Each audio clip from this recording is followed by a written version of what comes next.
PLD, Matty Gunner, Richard-Erik Jarvi and Bidoor. Welcome to Scoundrels, Movies, News, and more.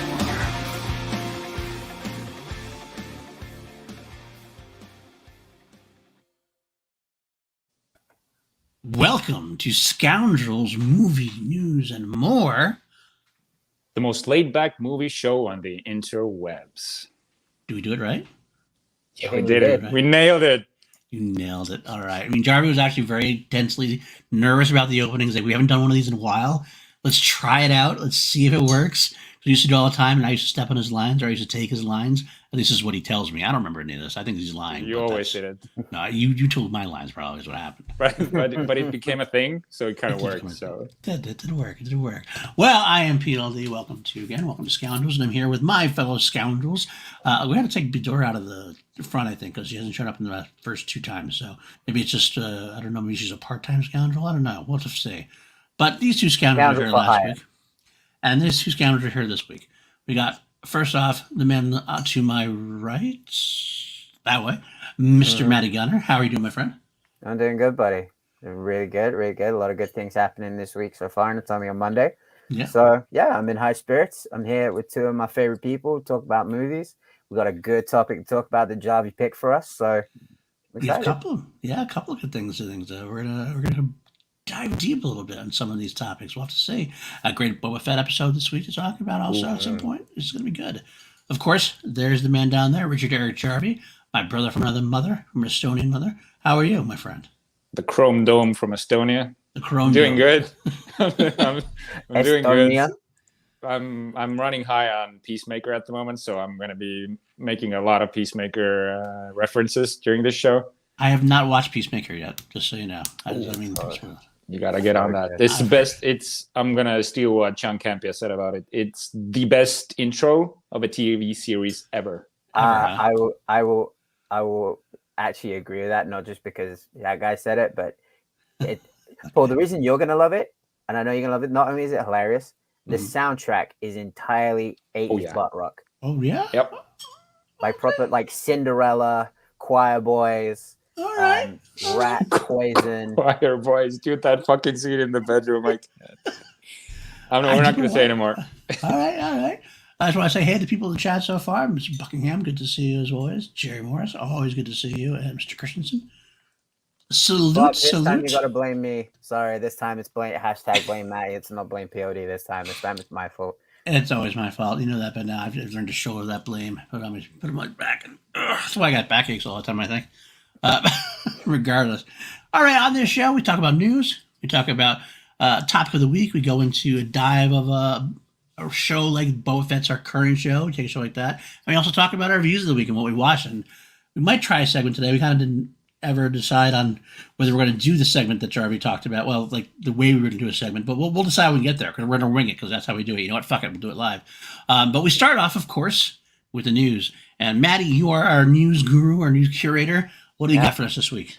I am the news hound of this show, and we're going to start with a topic very, very, very close to my heart, and also something I'm also kind of disgusted with. Steven Seagal? This is almost as bad, because if he appears in this, I will be pissed. And Jared Leto. Reported by Deadline last week, Michael Bay, Gareth Evans, and Patrick Hughes will be teaming up for a new reimagining of The Raid for Netflix. Back-to-back shows talking about Michael Bay.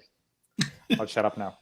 And originally, I believe it was supposed to be Joe Carnahan and Frank Grillo that were going to take a stab at this. Yeah. I am less excited. I know Evans is involved, so I have a glimmer of hope. But I'm less excited for this version. Way less excited. The question to me is, how involved is Evans? Like, is he just, executive producing? Is he just like, yeah, sure, I'll get paid for this while you do whatever you want to do for Netflix? Because it seemed like he was very much involved. It seemed like it was going to be much more Michael Bay and Patrick Hughes, perhaps. I would have loved to have seen the Joe Carnahan, Frank Grillo version. I'm a big Grillo fan. I was talking to PJ Campbell yesterday, and we both are realizing that Joe Carnahan's a really solid director. He just does. He's not very flashy. You don't really talk about him too much, but everything he does solidly. I just saw Cop Shop not too long ago. Great movie. Like a little Assault on Precinct 13. He did The Grey as well, didn't he? He did The Grey. Yes, he did The Grey Boss as Level. well. Boss Level. He's got a lot of good stuff. Yeah, he's got a good stuff. And the Boss Level actually kind of reminded me a little bit of like a funnier version of The Raid to a degree. Like, it's in that same. Yeah. I don't want to say it's like. I mean, they're very different movies, but they're in that same sport. That's how we say. I don't know if it's in the same ballpark, but you know what I'm trying to say. Mm-hmm. And I know, Jarvi, you're a Michael Bay guy. That's fine. I just have no hope in Michael Bay doing a Raid movie. No, he's just. I told Matty this before as well. Michael Bay is just a producer on this one, and he's producing great. Let's not forget he produced A Quiet Place too. Yeah, he's been known to produce a lot of great movies. So they're not going to let him go wild. They're not going to have any Bayisms on there. I feel like if anything, they're going to get the best parts of him. Well, everything Bay does is fucking awesome, but objectively speaking, his best parts, and none of that awkward dialogue stuff. So I think he could be a good influence on the movie. My thing is, who's going to be in it? Because who could possibly match what Eco and Joe Taslim did?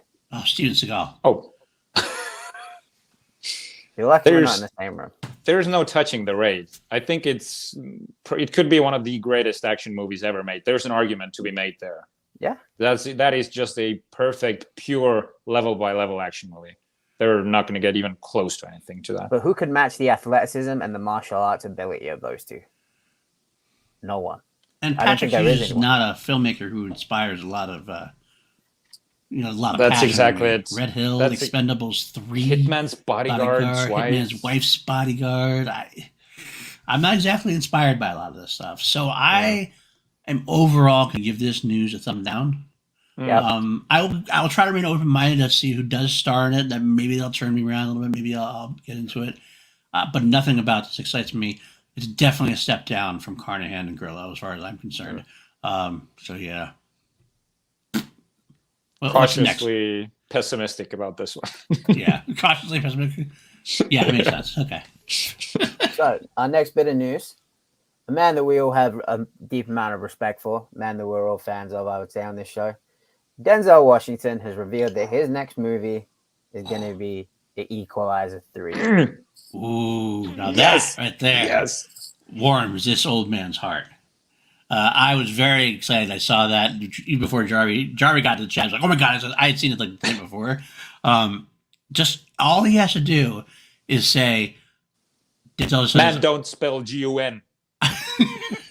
He just comes on and says, my next film, I could be Equalizer 3 with Antoine Fuqua. And I'm like, I'm sold. Opening day. Give me a ticket now. I'm one of the few actually like Equalizer 2 even better than Equalizer the first one. I'm one of the few. Same here. And I think Denzel just gets better with age. And I don't care how old he gets at this point. I can see him kicking everybody's ass easily. So I'm all on board for this one. I can't wait for this one. It's exactly the kind of film I need. Actually, I would look at least in January. It's a January movie for me. Like, it's just nice, get it, like where nobody's going to the movies and you just go in there, nice action here, not nice action stunts, nice action hero. I love it. Can't wait for it. As long as he gets like his 60 seconds of peak Denzel. I think he'll get more than 60 seconds. No, but that's usually, the scene that I'm talking about in Equalizer 2, the elevator scene. It's like, what you got, son? What you got? So we're all excited for that, right? As long as, and I think he's returning Antoine Fuqua. He's like a weird director to want in an action movie because, he's not the kind of, man you'd think about when he's creating a franchise. But the first two were done by him. I feel like the third one has to be with him as well. Otherwise, I'm gonna be like 50% less excited for this. Yeah, definitely gonna be. I'm all on board at this point, though. So that is much better than the Gareth Evans movies, that's for sure. Yeah, you might say it's kind of like having The Raid without Eco UIs, but that's a different. We've Speaking of which, people coming back, or I guess variants coming back. I love how people see fan art that comes out by someone like a Boss Logic and immediately spring on it as if it's casting news. Someone will put out a piece of fan art and immediately it's like, oh my God, this person's running said franchise. Now, this is great art. I have it here. I forget the person's name that created it, but have a look at this. This came out that allegedly there are theories going around, rumors going around, that our own TC legend, my best friend, will be playing a variant of Tony Stark in Doctor Strange Multiverse of Madness. Do you buy it? This is my favorite bit of non-news because it's not really news, it's just a rumor. No, I don't buy it. I don't buy it at all. I do buy it. What? I do buy it. And here's why. You just said it yourself. It's your best friend. How can you not buy your best friend, Matty? Because if it was my best friend, I would have heard about it by now. Oh. The artwork, I don't buy the artwork. Don't buy the artwork. Oh, yeah. No. But I think that, like, here's the thing. I think this movie's going to be nuts. I've already thought this movie's going to be nuts. Doctor Strange we just saw a lot of madness in the multiverse already in Spider-Man. What else can we do in this movie with Sam Raimi to, like, not equal it, but to have that kind of continue that crazy feel? Like, multiverse has just opened up. Tom Cruise was the long time rumor. You don't think we could get Tom Cruise to do like a one-day cameo where he appears as Iron Man? I think we completely can get Tom Cruise to that one. I think that would be perfect. That's I think Tom gimmick. Cruise almost probably. I don't want to say regret. That's about way too strong a word. But in a way, Tom Cruise would love to have been in the MCU too, doing that stuff. Imagine him as Iron Man now. Like, he would have loved to have done that. Honestly, I feel like that. So having him do this is like a way that, like, he can kind of, like, it's almost like a Tropic Thunder type thing for him. He gets to go in, have a little fun, be a superhero for a day, pop in, and at a time where it would make sense. If we're going to see all these variants, that's the humorful variant we're going to get. It's not going to be big. Not going to be a big part. I don't buy him, like, jumping on and being the new Iron Man in the MCU or anything like that. But to make an appearance like that, come on now. I buy it 100%. Does that mean it's going to happen? No. As Downey Jr., Tony Stark, like, I don't think they're going to touch it, especially with someone as polarizing as Tom Cruise. No. Because, you know, as soon as Tom Cruise gets cast in the MCU, shit's going to get brought up and they're going to be like, why are you bringing a Scientologist in to play Tony Stark when you have Robert Downey Jr. that you could just bring back? I think it would be a can of worms that someone like Tom will completely avoid. I think it's a fandom he will not want to touch. Because, again, first of all, he does the Mission Impossible movies. Nobody ever talks about it anymore. Nobody talks about Scientologists anymore as far as when he brings up Mission Impossible. I mean, they're still the biggest movies of the year. And you're talking about, like, if he was going to be in an Iron Man 4 with Tom Cruise, that's what you're talking about. But to pop in as a cameo, no one's going to care. No one's going to say anything about it. They're going to be like, this is what could have been. That's kind of cool. All right, move on. Matty, if you don't believe in me, you're going to die. Intensity. Right now, you got to understand that Just you go watch count him to 10. in Doctor Strange. You watch Doctor Strange. Fuck your own face! MCU. Believe The me, whole MCU will fall apart. if Tom Cruise shows up in this movie, there is not a single person on the planet that will pop and mark out harder than me. Not a single person. I just don't see it. I don't see him doing it. I totally. Why wouldn't he do it? Why would he? Why? Just everything the PLE just said. A chance to get in the MCU even for a couple seconds? You know he's not going to be in the MCU forever, but to pop in. For what? For what reason? Why does he need to be in the MCU? Why did we need Tobey Maguire? Why did we need... Oh, by the way, by talking to Tom Cruise, we got Mission Impossible 7 coming out. We got Top Gun coming out. All the stuff we can talk about. Oh, because we're in the news, we're talking about our MCU. It's publicity. Publicity. It's good publicity. Listen, if it happens, I'm all for it. If it happens, like, I will be arrested for public indecency. But I don't know. Are you going to expose yourself when he's in there? In the theater and outside. again, right? And I don't want to bring up like, yeah, that's fine, but like, you're never gonna see. I mean, we're gonna have variants of all the heroes coming about. To have a silly cameo like that, like a silly thing like that. I'm not talking. We're not talking like he comes in and gets an Iron Man 4, or he becomes part of the Avengers. I'm talking he gets it. You're gonna sneak by. You're gonna see him for like 5 minutes tops, and he goes away. That's all it's gonna be. I did see a funny tweet someone put out. It was like breaking Benedict Cumberbatch to reprise his role as Sherlock Holmes in Doctor Strange in the Multiverse of Madness. But yeah, well, what Copa said, like MCU is the hottest thing at the moment. Tom Cruise is the hottest actor out there. So put those two together. Alchemy, pure alchemy. If it happens, like I said, if it happens, I'm all for it. I'm all for anything Tom does. Anything. You know, I could pick up. I'm going to DM him right now and ask him if it's happening. He's my best friend. He'll tell me. Let us know by the end of the show if he responds. Yeah. For now, let's move on. One last thing. The biggest downside about this news for me is that it's out there now, and I'm kind of expecting it.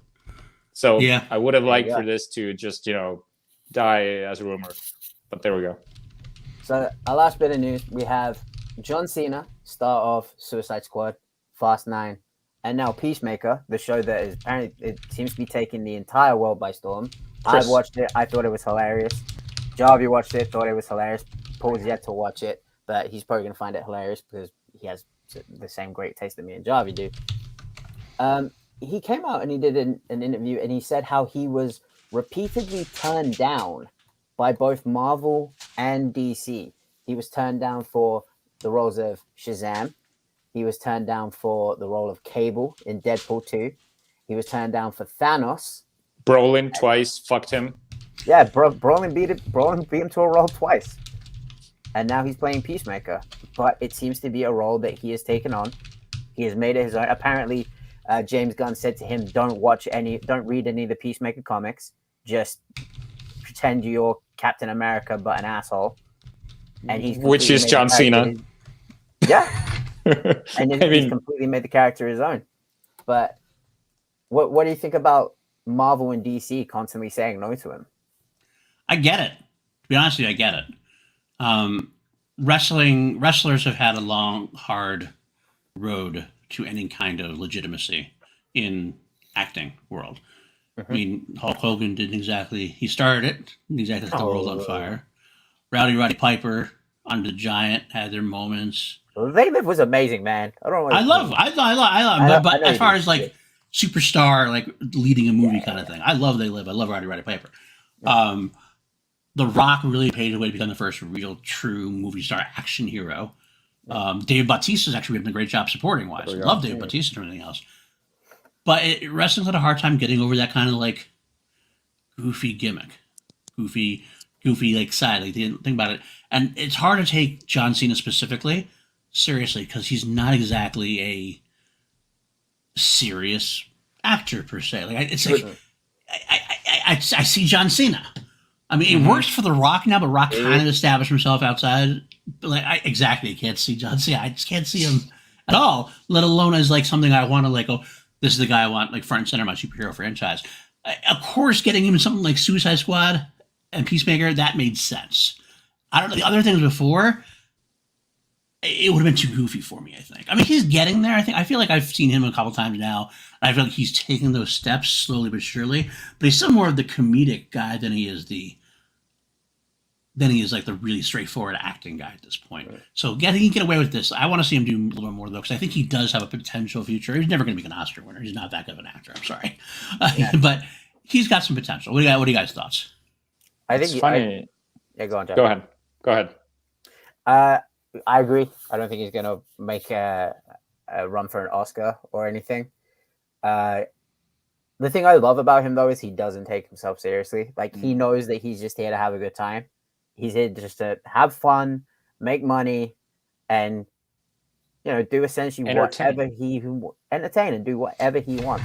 And that's the way he's always been. Like, I'm not a huge wrestling fan, but I understand that he was someone who was there for more the kids and the promotion, the big like popularity and entertainment side of it. He wasn't like a technical wrestler like a Daniel Bryan or a CM Punk That's what those guys were there for. Cena was there to put asses in seats. And that's what he's doing while he's doing all these big blockbuster projects like the Fast movies, Peacemaker. Like, that's what he's there for.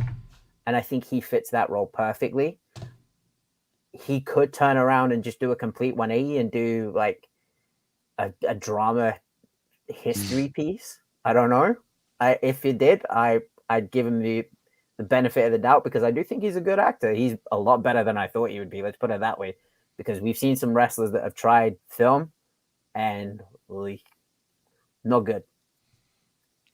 He could try and go full soloist, like just try and fail.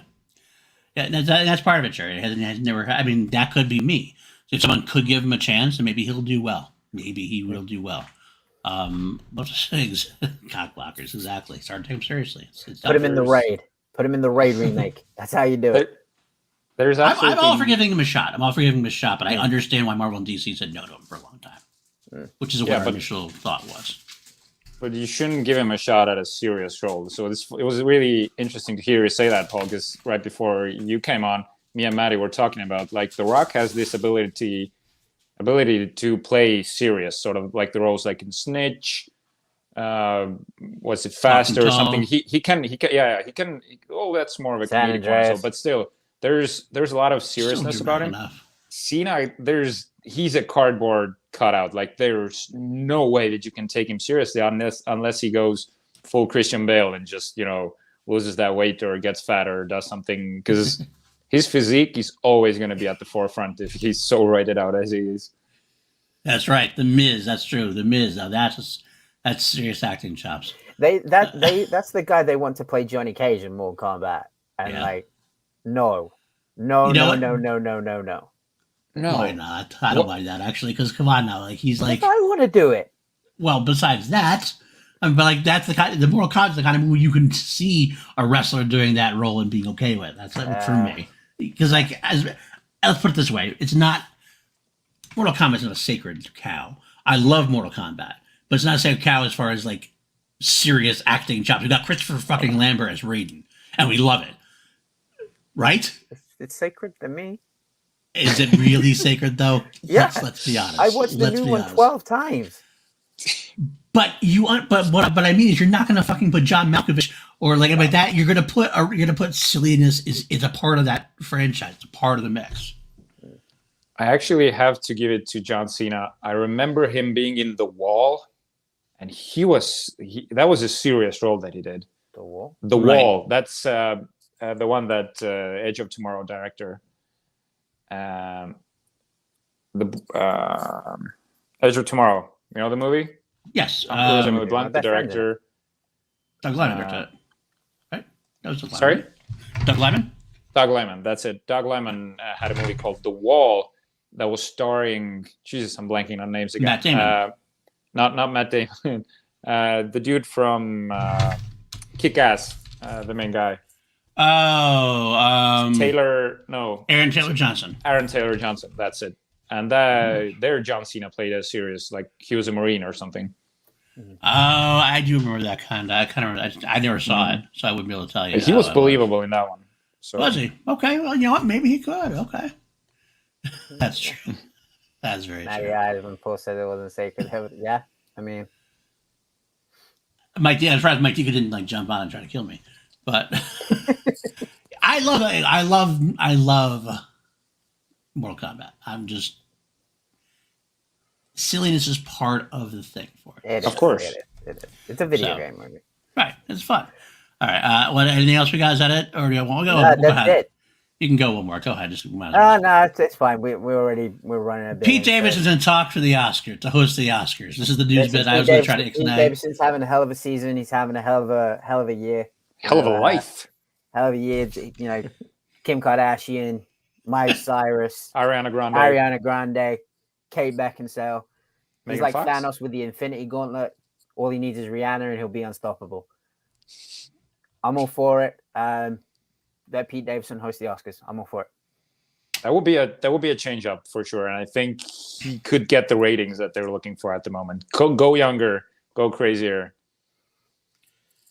I don't like Pete Davidson. I don't like anything about him. Never liked it. I never liked anything about him. So, but honestly, as far as hosting the Oscars go, sure.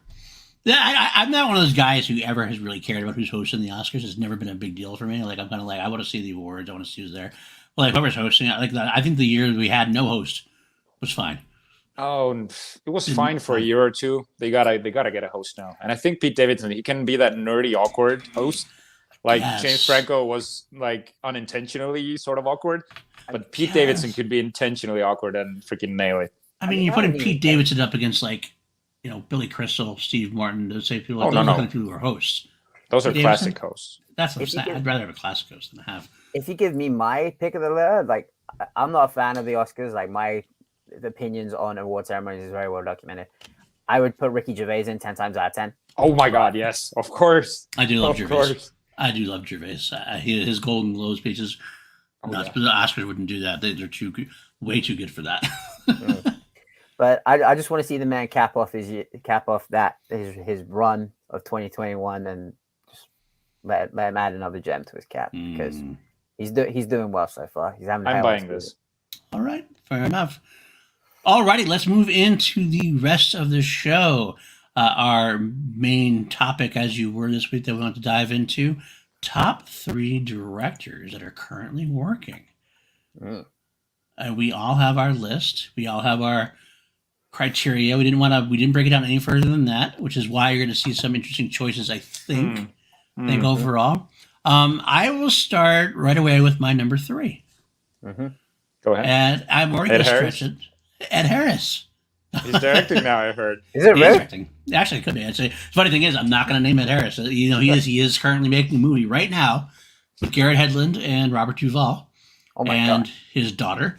And it's his third film he'll be directing. Hopefully. By the way, I'm watching the view account right now. As soon as POD mentioned Ed Harris, it jumped up. It kicked up.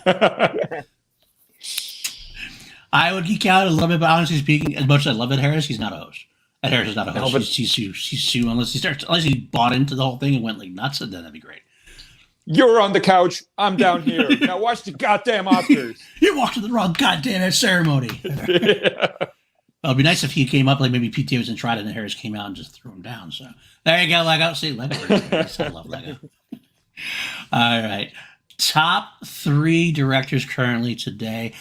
This is a funny one. This is actually going to be, I think this might be a little bit controversial to a degree because of the words today. I'm still going to go with Steven Spielberg. I don't care. I knew it. That's the guy that I thought you were going to say. He is my favorite all-time director, and he made some of the greatest work in history. If you look at his filmography, it's like hit after hit, not just hit after hit, it's like legendary film after legendary film. Has he taken a step back as far as his output in the 2010s? Yeah, he's gotten a little bit more into the whole, I want to do the Lincolns, the more dramatic, like, period pieces, which I don't care for as much. Give me his adventures, his fantasy stuff any day of the week. But he did just come back, West Side Story, and he's gotten best reviews he's had in years.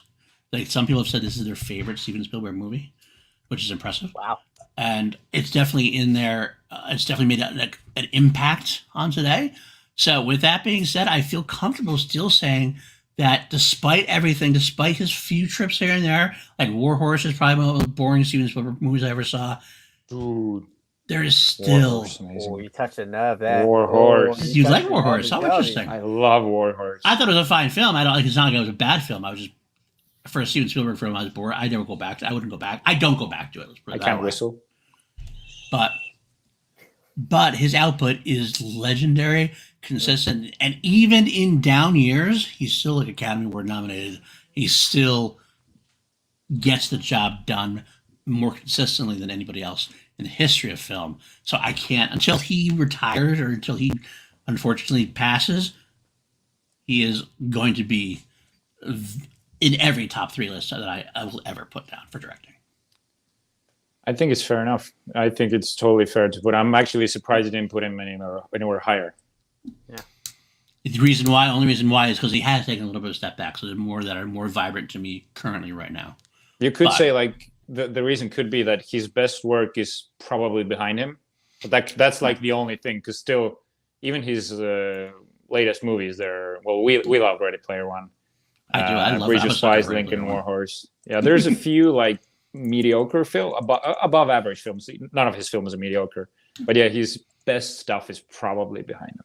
Yeah, I don't feel like he's ever. That's the problem. When he hits such heights, it's hard to continue at that height. It's like you're not talking about a guy who made a great movie in the '70s or one great movie in the '90s and never. No, he made like every great movie in the '80s and '90s. So like when you take a step down from that to become just a little bit less than legendary, you're still like a demigod. You're still a full-fledged god as far as I'm concerned. You're just not. You're not Zeus anymore. You're more down like Hercules level or something. Or more, no, I think it'd be the other way around. You're not Hercules anymore. You're Zeus. You're more retired. You're sitting back. You're more old. You're retired. Yeah, good. That's a good call. It's a good call. So yeah, that's why for me. Who wants to go next? So I'll go next because I feel like mine's gonna pair up wonderfully with Steven Spielberg. My number 3 is Quentin Tarantino.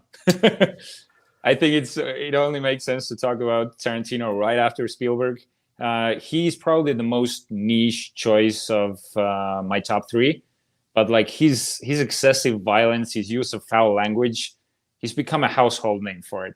Like a director who started out as a cult favorite has written and directed movies that have like they're the sharpest and they make you feel shamelessly bloodthirsty, and you're always going to go see a Tarantino movie. So I feel like he could be the greatest screenwriter out of all of the directors. That's Asterisks when it comes to dialogue. Oh, okay. That's an interesting addendum to put on there. I mean, I agree. If anyone's been as consistent as Spielberg, if not as I don't think he's as legendary. He's not in my top 3. But he's very consistently good. Even like his lesser movies are still movies you want to see. There's still going to be movies that are going to make you feel something. I mean, Once Upon a Time in Hollywood was a great movie. I loved that movie last year, and it's one of his better ones. One of my favorite ones of all time. It's weird. That movie has made it to my top 1 Tarantino movie. Okay. The first time I saw it, I was like, wow, that was a weird movie that it did. The more I see that movie, I love the crap out of it. I feel like it truly is his best work. I feel like that's a Tarantino thing. I feel like every time I see a Tarantino movie, the more I see it, the more I'm kind of like, see more things I like about it, and I get more into it at that point. So, Inglourious Basterds for me was the same way. I wasn't one who loved Inglourious Basterds the first time I saw it. But like the second or third time I saw it, I love it. Django Unchained, same thing for me. The whole time through. Love it now. Django Unchained is the movie that sold me on Leonardo DiCaprio finally. Good call.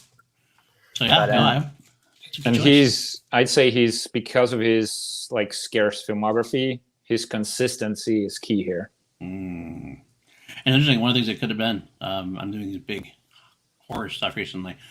He was actually offered a chance to direct Halloween 6, but then Pulp Fiction. I would have loved to see that. And he almost produced it afterwards because he's a Halloween fan. That would have been very interesting. He had this like rough idea of having a Michael Myers road trip movie with this guy. Like the end of Halloween 5, it was like this. It's a very long story. It's a very famous story. Like they ended Halloween 5. They tried to make this like what's going to happen next time, and Michael Myers was captured, and then this man in black came and like saved him from the prison. And so whoever did Halloween 6 had to try to figure out who this man in black was, and Quentin Tarantino was like, I don't fucking know, but we're gonna have him we'll have him like go down Route 66 together. Every time they stop at a diner, Michael will be killing everybody and going down. This is a weird like concept of like, I still want to see how that would have worked.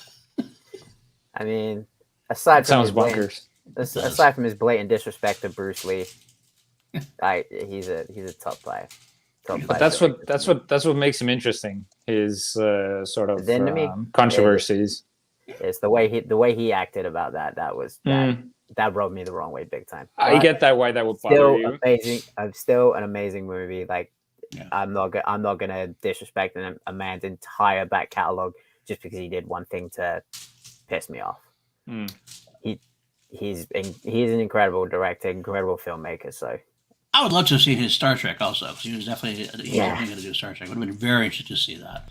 His sci-fi movie would have been I'm kind of using Tarantino here because he, at the moment, is a working director. Like he's saying, this is one more movie and then he's done. Like then you couldn't put him on our list at the moment.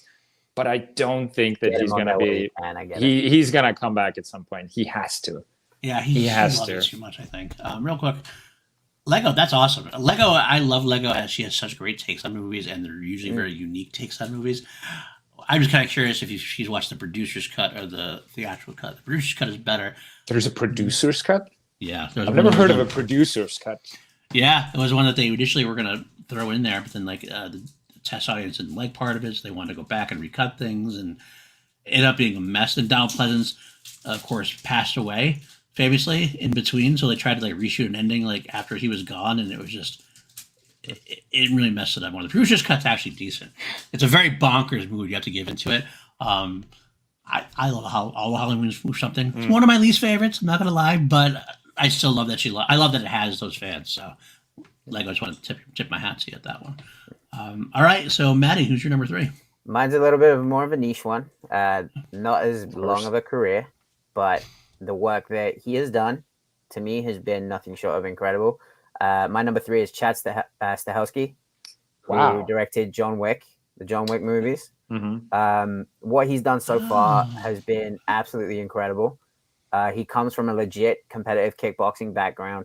He's performed stunts for some of the biggest movies of our time, and is now taking that and crafting action movies that are actually practical. I mean, the first stream I ever did with you guys was breaking down some of the sequences in John Wick. Yep, remember that. He single-handedly revived Keanu's career with John Wick, because let's face it, true. Keanu was heading down that Nick Cage route of taking whatever action movie was coming across his desk. You're not wrong. Then Chad kind of, I mean, I love Man of Tai Chi, but I would much rather see John Wick 1, 2, 3, and 4. And I mean, look at the names that he's adding to the John Wick franchise. Donnie Yen, he's putting these incredible martial artists into these movies. Salute, sir. Look who's here. Salute. And he's doing an adaptation of the Ghost of Tsushima video game, which is a game I absolutely love. It's going to be sushi. It's going to be imagine this, a Kurosawa movie with Chad Stahelski crafting the action sequences. It's interesting to see. Very interesting to see. The most Matty Gunner thing I've ever heard. Yeah. That's not bad. That's not bad. Yeah. I do think that he is a very interesting director so far. It's hard for me I haven't seen enough of him yet that I want to say I could even say it's approaching mine, but I see where you're coming from. I do think he has that potential to be one of the greatest action directors we've seen in quite a long time, which is interesting. You make him that point because my number 2 is actually very interesting for that reason. But do you have anything else you want to say about Chad? No? Stahelski's fine. He's no Michael Bay, but he's okay.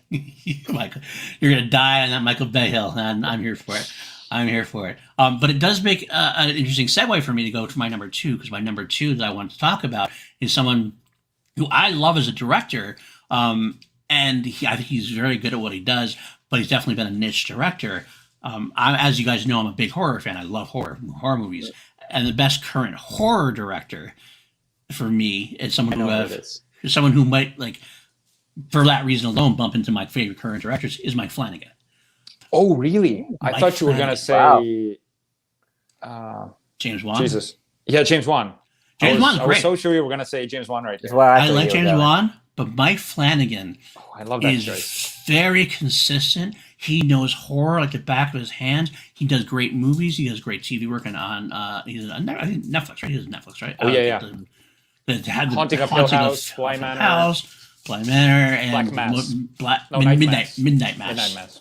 Midnight Mass. He just has this sense of horror which a lot of directors don't have. James Wan does. James Wan's another good one. He's solid. He's consistent. Obviously, you can tell when he does a franchise, when he does an episode of a franchise, it's always much better than the follow-ups that are directed by somebody else. But Mike Flanagan really knows what he's doing as far as, for example, Dr. Sleep came out.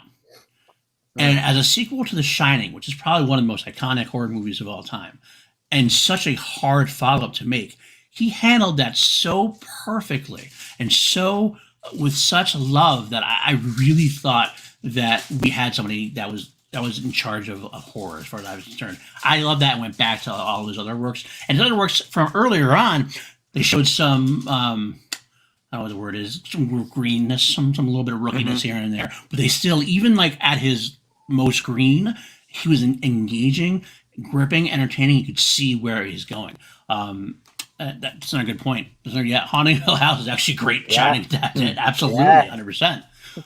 He just gets everything right. And I would like to see him try something outside of horror, because I've never really seen him do anything that's like outside of horror at some point. It'd be interesting to see if he can tackle another genre the same way. But even if he doesn't, I'm very happy as long as we get more work from him. It's Netflix. I want to see him do another feature film because it's been a little bit. He's been concentrating more on the Netflix adaptations.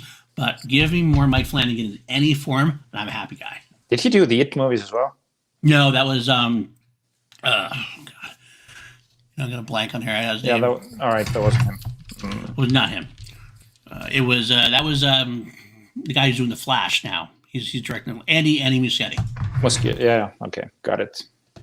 So I think Midnight Mass might be one of his most interesting works yet, because it was not what people expected. A lot of people who I've recommended Midnight Mass to have been like, oh wow, that was such a boring. There was almost no jump scares. Exactly, there was almost no jump scares. It was a slow burn drama with some heavy psychological dialogue, which completely like overshadowed the horror stuff of it, and I loved it. I loved it exactly because of there was no jump scares, and it was a very slow burn series. And also, it was one of the times he actually created something on his own too. It wasn't an adaptation of anything. It wasn't no source material. It's just him just doing what he wanted to do, and it worked. And you guys didn't like it? Okay, I get it. I did get it too. I thought that it was a great way to kind of turn the vampire mythology kind of like on its side. You don't recognize what's happening. You kind of sort of recognize what's happening. But like the way it does, you're like, oh, that makes so much sense with what they're doing. I love the allegory it did to how it basically, if you read the Bible in this one way, it could entirely be a vampire story. Yeah. It was the way that he handled religion. It was so like, on one hand, you're like, oh my God, these people are like zealots. They're crazy. What are they doing? And then you have I can't remember the characters, and the father, the main character, and he has purity at his heart, but he's just following the wrong things, but you understand why he's doing it. And all this stuff. Like I enjoyed it, but I'm missing all like this like level of detail. A second watch really, to me, sold it even more. And I really liked. I liked the father. I obviously liked Rahul Kohli. I like him as a sheriff. He's in a lot of Flanagan stuff. He's solidly in there. Yeah, it's very interesting. Exactly the opposite for me. Exactly the opposite for me too. I didn't say that it really I didn't see the monologue. It definitely took away any kind of realistic angle from it, but I didn't mind that. I knew it didn't take me out of it. I enjoyed some of the monologues they did. And the finale, for me, I loved the ending even more because I felt like it wasn't about the vampire itself. It was about the what the vampire monster had done to the people in the island, and they're all gone because of that. It's more about killing or defeating that zealot, the priestess, or the whatever her name was. I can't remember. Yeah, she was. Now. Oh my God, she was so fucking awesome in the most coolest way possible. Punchable face that you just wanted. You wanted her to get it. That was a great job of developing that kind of character that you wanted to see get hers. Like the father character, who was like the bad guy, so to speak, but like you didn't ever. You kind of as you got to the end, you liked seeing what he did. You felt bad for him. You felt awful for him instead. So the ending for me worked on a completely different level. But love that choice. Thank you. Jarvi, you're number 2. All right, so my number 2. There's no way around this dude. He's a close personal friend. We are talking, of course, about probably when it comes to directors, the biggest director when it comes to scale. There's only one guy who can top him, but we'll talk about him later. It's Christopher Nolan. Christopher Nolan, your personal friend, your close personal friend. Let's go. Chris is.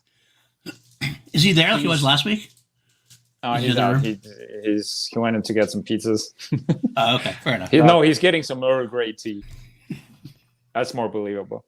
I mean, you got a tenant for Earl Grey tea. You don't come to me. The disrespect. Did you just say Tenet for Earl Grey tea? He did. Well, Chad gets that. He's gonna bring up Roland Emmerich. That's a good call. That's a funny call for scale. Different kind of scale, but go ahead. I'm sorry, Jerry. Go ahead. Like Nolan could easily be considered as the number one filmmaker today.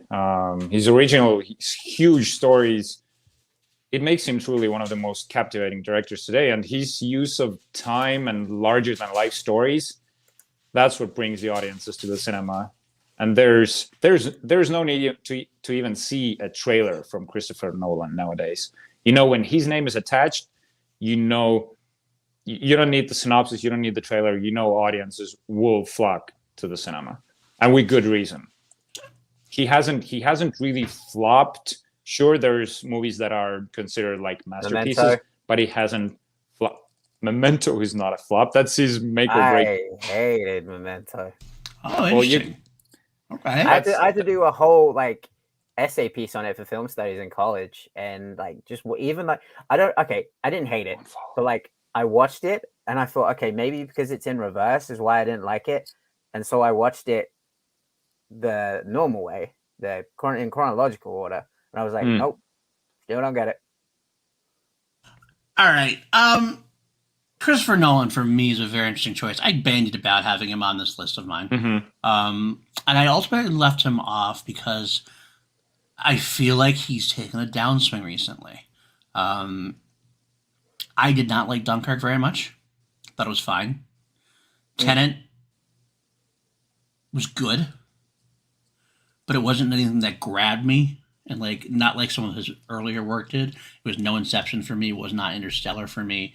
Interstellar, I think, might be the last time that I mean, that's my favorite. Same here. By far his best movie and his best work, as far as I'm concerned. Yep. But that's the last time he really hit me like that, like Inception did, like some of the Batman stuff did. I just nice, John. So I have to. I want to see what he does with the next one, but I'm not. I'm getting to the point where I'm not as excited about it. You said all you do is show his name, and you're going to come flock in the cinemas. Yeah, I'm going to go see Oppenheimer when he does it, but I'm not as excited as I would have been a couple years ago. So it's hard for me to talk down upon him, to say he's not one of our best current film directors, because he is great. He still has.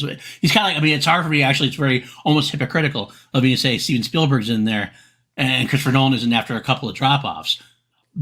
But I do feel like Steven Spielberg earned his spot over longer of a time than Christopher Nolan did.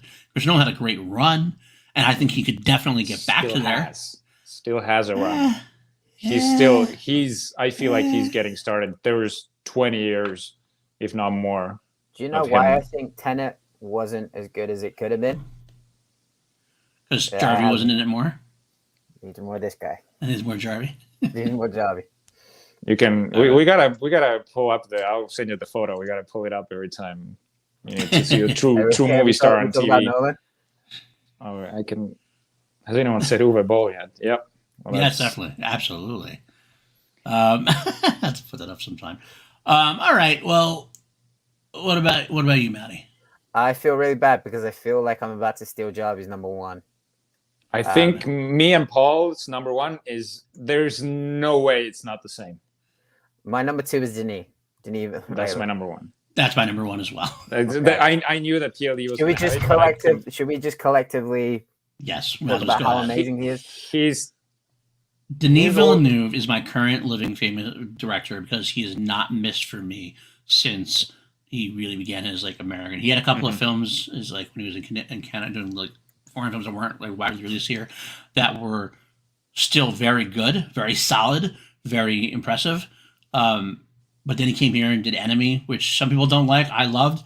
But then you get that run of Prisoners, Sicario, Arrival, Blade Runner 2049, and then Dune.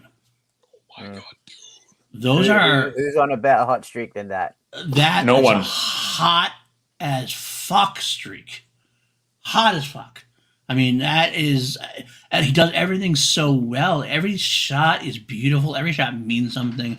He's economic in a way that, I mean, it's hard to call him economic when he just had a 2.5 hour, Yeah. 3 hour movie, but that was still economic the way he did it. Everything meant something to me in Dune. Same with Blade Runner 2049. The dude just knows film, knows something that's beautiful. I could gush about him forever because he has human emotion in Prisoners. Yet Prisoners, one of the best movies of the 2010s, absolutely. Blade Runner 2049 is my favorite movie of the 2010s. And that's below hell. Bidoor. What's going on? We miss you. We do miss you. I don't know. I have nothing negative to say about the guy, honestly speaking, as far as his directing goes and his filmmaking goes. He just, so good. So good. So let's hear from Matty. I feel like sorry, I just made a choice. I'm like, I've got to take over. No, it's fine because I'm going to be taking over with my number one because I was essentially just taking both of yours. I love how he can make a scene so intense and he uses the imagery in such a grand way. And also, I love how he makes every single actor under his direction, other than Jared Leto, like the star of the movie. I mean, just look at the cast of Dune. It's like, pick which one of them could be the lead. Like, pick which one of them could be the star in the movie. Same with Blade Runner 2049. Same with Sicario. It's like every single one of them could, like, even in their performance, not just their name, but like in their performance could be the lead of the movie. And the way he's able to draw that level of talent out from people is second to none. Like, if he can do with the following Dune movies what he's done with the first one, I don't think anyone's taken that number one spot away from him. I don't think anyone's got a chance, because then we will have a rival to the biggest sci-fi franchise of all time. I want to also interject and say it's funny how, like, a year ago, or I don't know, maybe it was a year, maybe even 2 years ago now, I don't really know, Jarvi and I did a class action on obviously Action Industries channels, and we had Denis Villeneuve versus Christopher Nolan. A couple of years later, it's a lot more tipped to the, like, we were at a big fight between ourselves as who was better. A couple of years later, Jarvi, let's follow up that class action. There's no argument anymore. Did Christopher Nolan win that one? I can't remember if he won or not. I think we both split it. I think I'll have to go back and find out who actually won that one. I think I probably went with Denis, and I think you went with Christopher. And I think Mm-hmm. I'll have to find out. I'll have to go back and check. But even then, he was already on the rise in my opinion as well. And I think what makes him one of the greatest director and the greatest sci-fi director is that he started out with slow dramas. Yep. And he brought that dramatic chop to a sci-fi movie, which he's transcended the genre. And his practical effects, that's what also Nolan does. But the practical effects that he used on Dune, I don't know if you've seen the breakdown, the lighting, the sets, it is absolutely insane how much it, like, there's a scene where Brolin and I can't remember the soldier's name, when they run into battle, when the Harkonnens are attacking, there's like explosions going at the back. Oh, right, yep. And it's like the guys who he's filming, they just go dark because the explosion takes it over, completely takes over the scene.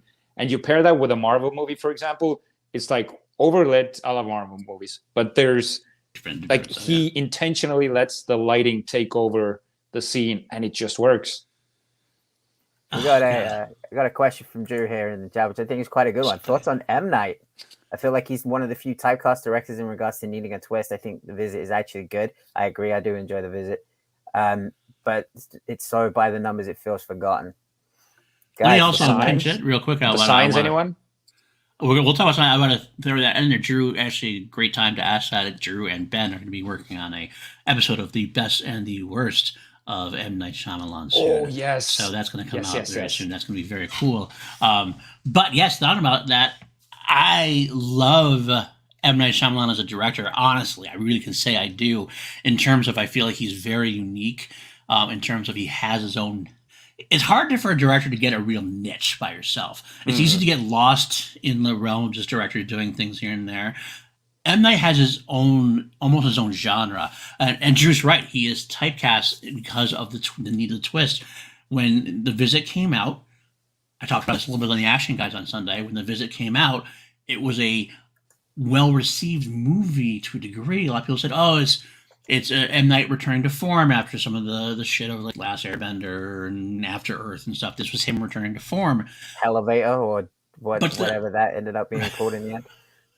Right, exactly. But at the end of the day, people didn't see it because of his issues and because the twist wasn't a big twist. It wasn't like a big enough twist for M. Night. It was a great twist for a random horror movie. Oh, you've never seen The Visit? You should see The Visit. I started it and didn't finish it. It's a solid film. It's a twist in it, but it's not like an M. Night twist. It's a normal horror film twist, which if it had been any other director, it would have worked. But because it's not this grandiose, like cinematic moment that M. Night usually gives you with this twist, it kind of fell flat for some people. I do think if people went back now and, no pun intended, revisited The Visit, but I think they would find a film that they would be very entertained by. And Old wasn't a bad movie at all. Old was, I think, a continuation of his from The Visit. But I'll just say this quick: they should have never released that trailer for Old. The movie's in the trailer. It completely ruins it. I've heard some crazy things about it. I've not seen it yet. I've heard crazy things about it. Old is pretty damn good. I've heard it's entertaining. It's pretty good. Just the trailer, like the trailer is more captivating almost than the movie itself. It's just like a short movie of the actual movie itself. Kind of ruins it. Fair enough. I mean, I will say I loved him going back to Split and Glass. I love that. So I think he's back on an upswing enough. I'd like to see him do some more. So hopefully he can get some more films. Maybe try to get one without a big twist and see if it works and see if we can make it work. Who knows? But he's definitely up there. Again, maybe not one of my favorite current directors, but someone as a director who I respect for having definitely an identity, which a lot of directors don't have nowadays, I feel. Speaking of directors who have identities, nice segue. I'm going to go right into my number one. Speaking of directors who have an identity, we talk about directors who like to have their hands in every piece of the pie. My number one, he's the man. It's Taika Waititi. Taika Waititi is my number one working today because you hear his name and you think, oh, silly, funny, goofy comedies. Go watch that second, third act of Jojo Rabbit. And if that doesn't punch you in the gut, you are not human. You feel nothing. Like, everyone enjoys working for him. Like, you never hear a bad word said about him. And then not only is he a great director and he can pull great performances out of his actors, like, he will then get out of the director's chair and be like, okay, cool, my turn. I'm going to work with you guys. And you look at his performances. You know, you got Korg in Thor Ragnarok, Avengers, and all that New stuff. Master 69's back. Antoine in Free Guy, also hilarious. Yes, love Antoine. And IG-11 in The Mandalorian, hilarious. He directed my favorite episode of The Mandalorian, period. And I'm gonna tell you this now, Lucasfilm, if anyone hears this, if you postpone Taika's movie because of creative differences, I will go to Skywalker Ranch myself and ask you what the hell is your problem. Agreed. Because this man is perfect to make a Star Wars movie. He's perfect for it. He will get out of the director's chair, get involved with the actors, and that YouTube short he did with Ryan Reynolds, I'm sorry to the YouTube community, I know we're a part of it, that was more entertaining than a lot of the reaction videos I've seen. The one he did where it was Korg and Deadpool. Yep. Like, yep. He doesn't take himself too seriously, and I feel like a lot of directors these days do. And it's like, oh man. And need I say how much of an absolute legend he is offset as well. Like, I want to say about that, but I want to throw it out there real quick. It's funny you mentioned Taika Waititi. I definitely considered him, and he almost was my number 3. I was very close. I just wanted to give Spielberg some love. I'm glad you put him at your number 1, though, because I'm glad to talk about him, because he is one of my favorite current directors as well. My favorite MCU film is still Thor Ragnarok to this day. It's my favorite one out of all of them. It's the one I go to the most. And the funniest thing about Waititi's career for me is that I'm not a huge... I shouldn't say that. I saw What We Do in the Shadows, and I did not like it the first time I saw it. Oh, wow, I still haven't seen it. I never went back to it, so I don't know what I'm missing necessarily. But I watched everything since then. Again, Thor kicked ass. Jojo Rabbit was a beautiful story, which went in so many different places I didn't think it was going to go. Hitler into a joke and made Right. him hilarious. Adolf Hitler. Yes, his Mandalorian was perfect. He got an Oscar for that movie. I know. Script, right? Screenwriting. It was great. It was a script, yeah. The best part about it, he is such a talking about identity. You're saying before, he has a unique identity, and it's always hard to picture him. Like, you told me he was directing Thor. I'm like, really? He's directing Thor? And I heard he's directing Star Wars, and yet when he gets his chances, he still hits it right out of the park. So I really want to go back, and I think I might have been just in a bad headspace when I watched that What We Do in the Shadows, because I've loved everything else he's done since then. So maybe if I'm in the right frame of mind, I know who he is now, I know what I'm getting into. I think I might have been expecting a different kind of movie. That happens. So I want to give that another shot. He's a good actor too. But he is a great actor, great director. I really am with you, Matty. This is the one Star Wars movie I really desperately want to see made at this point. I think he's, from all of our lists, he's the hottest #1 trending director. Yeah. Like he's the hottest shit right now. Right. Dude's like Nolan and Villeneuve are both up there as far as like they're legendary directors. They're almost like too good for some of the like the MCU stuff, which doesn't make it like it doesn't take any away from Waititi. It just feel like they're making granted, but that leaves a lot more to do for Taika. Well, that and Taika Waititi's personal life. I mean, he did have a threesome with Rita Ora and Tessa Thompson. I mean, that's what I was referring to. He had a threesome with Tessa Thompson? And Rita Ora. Yeah. Oh, yeah. What? They have a threesome relationship. Look it up. Just look it up. Like, that's impressive. The dude rocks. So he's got it going on. That's what I mean. Like, he just has this rock star aura about him. Yeah, that's true. Like, you don't get that from directors, and it's different. And it's just like, damn, I just want to be this dude's friend. I want to be as cool as him. That goes a great question. Does your respect for a director lower when they seem too pretentious, as they don't extreme movies or superhero movies or real movies? That's a great question. Because I know specifically Denis Villeneuve has said he doesn't like streaming at this point. I think he didn't want to do a Marvel movie, he said at one point. I think he said that. I want to think he said that. I don't think it goes down because I understand people have their own views on those kind of films, and I mean, it's sad to hear that for me because I would love to see Denis Villeneuve do a Star Wars movie. I'd love to see Denis do. Although he said he would do a Star Wars movie. I think Star Wars is doable for him. I mean, he's got his Star Wars. Yeah, Dune is a Star Wars for the most part. But I can't say it lowers. My respect lowers. It's something different that lowers. If that makes sense. I don't know what it is.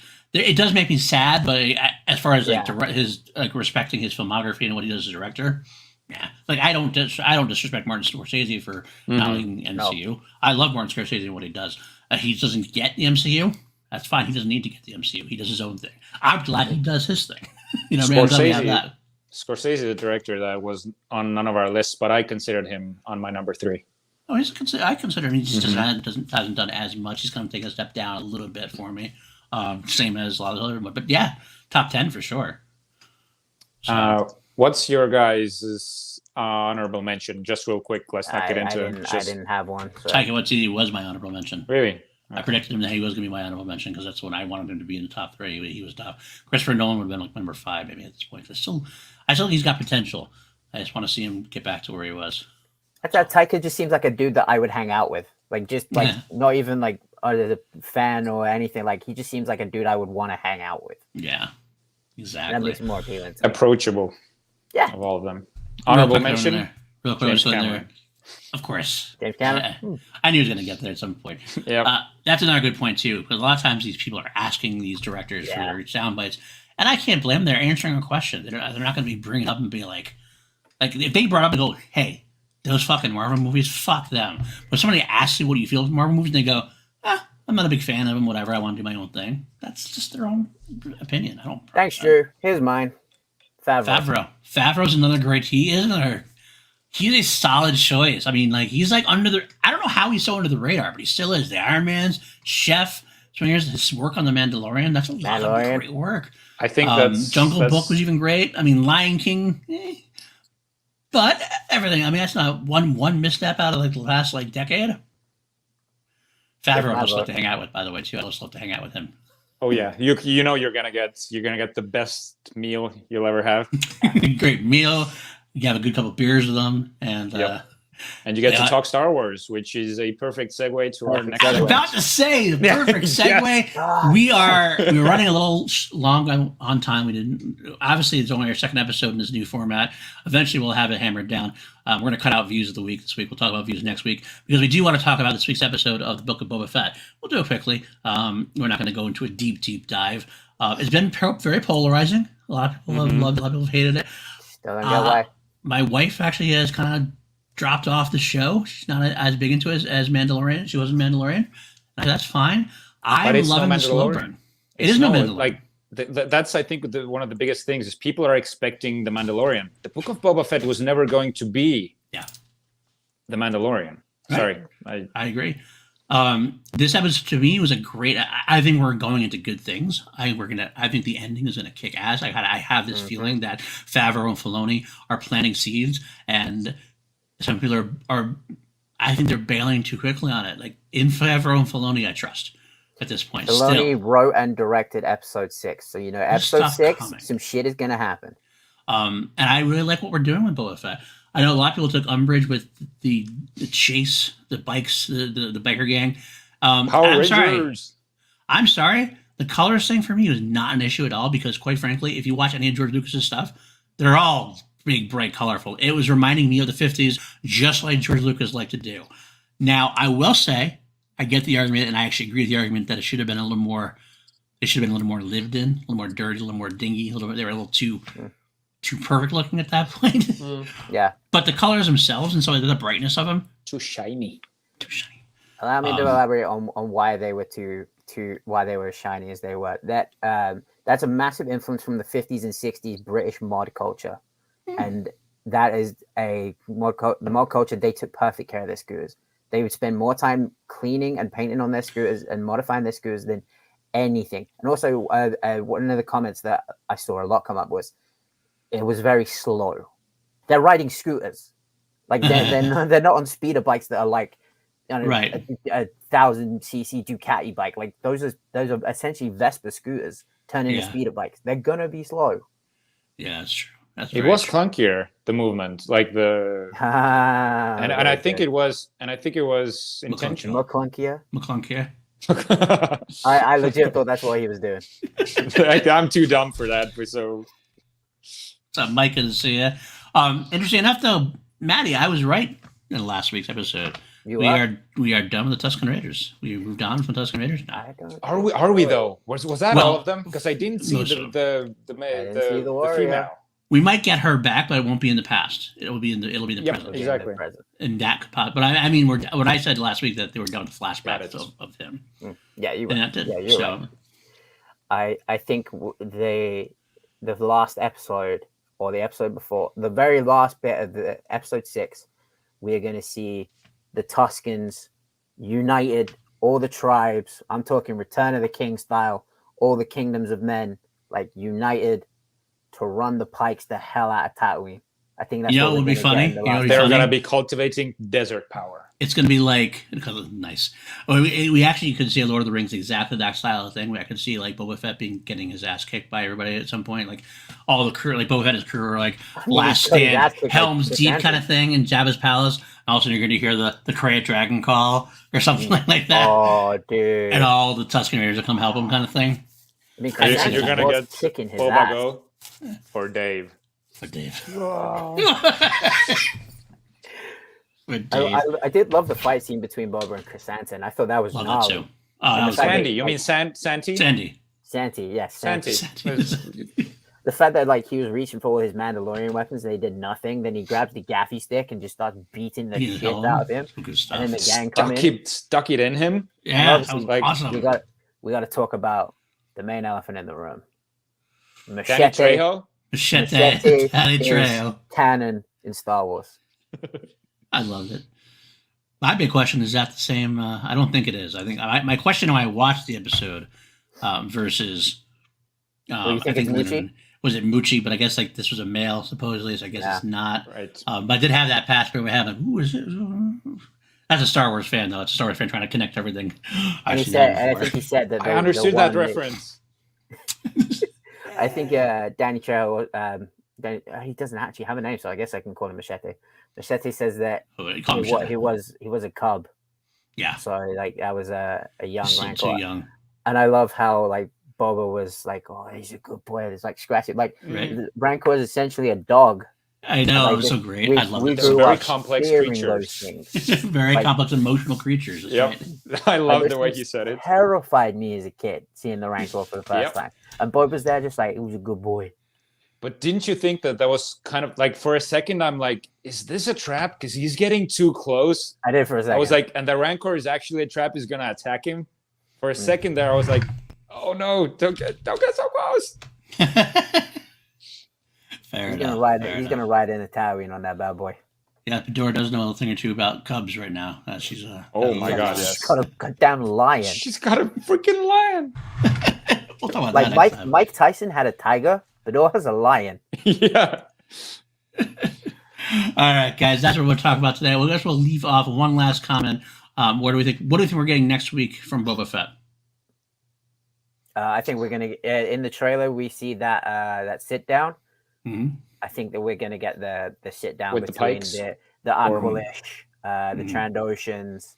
Yes. I think it's gonna be the district, the districts in the families in the districts are gonna sit down, and I think we're gonna find out that the mayor has been working with the Pikes to get the Tuskens out so he can take power. Fair enough. I think we're gonna be getting a tie-in character to the Mandalorian. Well, we already got one when they showed the Stormtrooper helmets, right? Yes. Can't remember the character name. She walked past with the droids. The comedian with the droids, yeah. I forget her name too, but yeah, it was kind of cool. I didn't see it the first time. I saw it later. I didn't either. I saw, aside from Christian's breakdown. Nice. All right, I think we get that too. I think we're going to get. I do think I want to see. I'm kind of more curious if we're going to get more flashbacks and what the flashbacks are going to lead to. Are we finally going to see the Mandalorian scene from Boba's angle, so to speak, when he gets Fennec down and he walks up with his spurs? I think we're going to get that at some point. I don't know if it's going to be next week or not. That's what I'm hoping for. Either way, I'm excited. But that's going to do it for us this week. Thank you guys so much for popping in. We really appreciate it. Hopefully you like and subscribe to the video. Subscribe the video, subscribe to the channel, all that kind of good stuff. I do have a Patreon coming out soon, which I'm going to announce next week. But I do also want to announce, I'm going to put it in the chat now, PLD Products Buzzsprout, at least until they go on your favorite Spotify, Apple, all that kind of stuff. I do have shows that are coming out on audio only. That right there is the link to PJ Campbell and my show, Two Mediocre White Dudes on Film. Great show, by the way. Love it. I've been listening. It's so good. You, PJ, together are just magic. Oh, thanks, I appreciate that. This week we did drop 4 episodes of Scream, and the 5th one will be coming out on Wednesday. PJ and I are recording it tonight after we watched Scream this weekend, so we can't wait to do that. Thanks, guys, for that plug. And by the end of the month, I will be breaking into The Crown Jewels Journey Through Queen. Yes. I will be bringing through every single track one by one and go from there. And of course, next week we'll be back here for more Scoundrels. Matty, where can the folks find you? So you guys can find me here every week with you two lovely gentlemen talking about movies. You can find me. My socials are in the description. You can find me on the Wild Jones Podcast Network every Thursday and Sunday for the Outcasts and Underdogs MMA show, talking about the week in combat sports, breaking down cards, all that good stuff. And also, if I may, one little plug, February 11th, an old band of mine, Aftermath of an Empire, we're going to be doing a reunion show that was supposed to happen a few years ago. Didn't get to happen, so there will be a stream. I'm going to be posting more about it when I get all the information, but I'm going to be going on stage for the first time in about, 3-4 years. Oh, wow. I'm excited. That's big.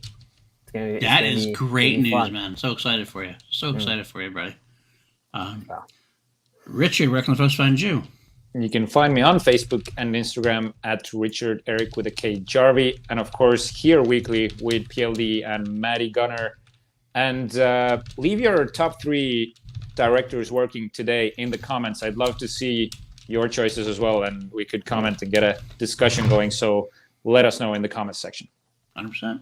Find me at my socials are in the description as well at PLD at Paul_Denuzio on Twitter, also at PLD Products on Twitter. I already put that Buzzsprout in there. That's my podcast here. You can find me here every week.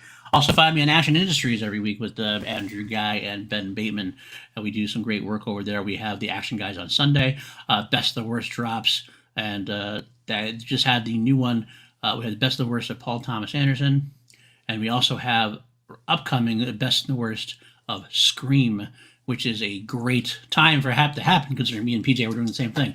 That's actually my favorite episode that I've seen yet. I got to be backstage for that, watching it, taking notes for them and everything else, and producing for them. And that was my favorite episode of the Best and the Worst so far. So that, and of course, one last thing, the movie Trivia Showdown is coming back somewhat soonish. Started getting that time. Me and PJ are starting to get the ball rolling. On those questions and those formats and things. We had the rule announcements and things. Yeah, so. You guys got your work cut out for you this season. We do. It's gonna be a lot of fun. Thank you guys so much. We love you, and we will see you next week, same time, same channel, same all that good stuff. And peace out, guys.